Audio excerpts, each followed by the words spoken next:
ప్రజాస్పందన చూసిన తర్వాత జగన్మోహన్ రెడ్డి గారు మీ అధికారంలోకి రాకుండా ఎవరు ఆపలేరు. సో ఎవరైనా కుట్రలు చేసినా ఇవాళ జగన్మోహన్ రెడ్డి గారు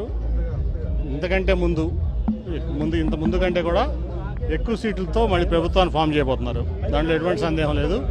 కాబట్టి ఎటువంటి కుట్రలు, ఇటువంటి కుటీల రాజకీయాలు ఇవన్నీ కూడా ఆపితే మంచిదని చెప్పి నేను అందరికీ, ఎవరైతే ప్రతిపక్షాలు ఉన్నారో వాళ్ళందరికీ కూడా నేను మనవి చేస్తాను. ఫస్ట్ పోలీస్ ఇన్వెస్టిగేషన్ ఇమీడియట్ జరగాలి. అది ఎందుకంటే నాకు ఫస్ట్ ఒక టప్ అని సౌండ్ వినపడింది. నేను 30 సెకండ్ 40 సెకండ్ తర్వాత సీఎం గారు చేయి పెట్టుకుని కింద తోలడం చూశాను.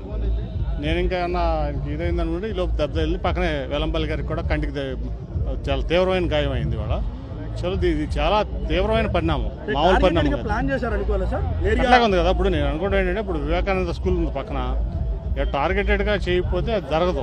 అది కంపల్సరీ ఏదో కుట్ర ఉంది దీంట్లో. లోకేష్ 600 మందిని హైర్ చేసుకుని ఒక 4 ఏళ్ళ నుంచి ఇదే పనిలో ఉన్నాడు. సోషల్ మీడియాలోనే బతుకుతున్నాడు అతను. కాబట్టి అతను సోషల్ మీడియాలో ఇటువంటి పనులు చేపిస్తాడు, ఎవరి మీద చేపిస్తాను అలవాటు పడిపోయాడు అతను. సో ఇటువంటి దుష్ప్రచారాలు ఇటువంటివన్నీ చేయడం అతనికి అలవాటు అయిపోయింది లోకేష్ అనే వ్యక్తికి. ఇది ఖచ్చితంగా కూడా ఇమీడియట్గా చాలా తీవ్రంగా పరిణమించి మేము ఇక్కడే కాదు, ఢిల్లీలో కూడా ఎలక్షన్ కమిషన్ మేము దాన్ని రిప్రజెంట్ చేస్తాం. ఆయన ప్రజాదరణ, జగన్మోహన్ రెడ్డి గారి ప్రజాదరణ వాళ్ళు ఎవరు కూడా తట్టుకోలేకపోతున్నారు. ఎస్పెషల్లీ విజయవాడలో తట్టుకోలేక ఈ ఓర్వలేక చేసినటువంటి పని ఇది. దాంట్లో ఎవరైతే ఉన్నారో దోషులను బయటకు తీయాలి.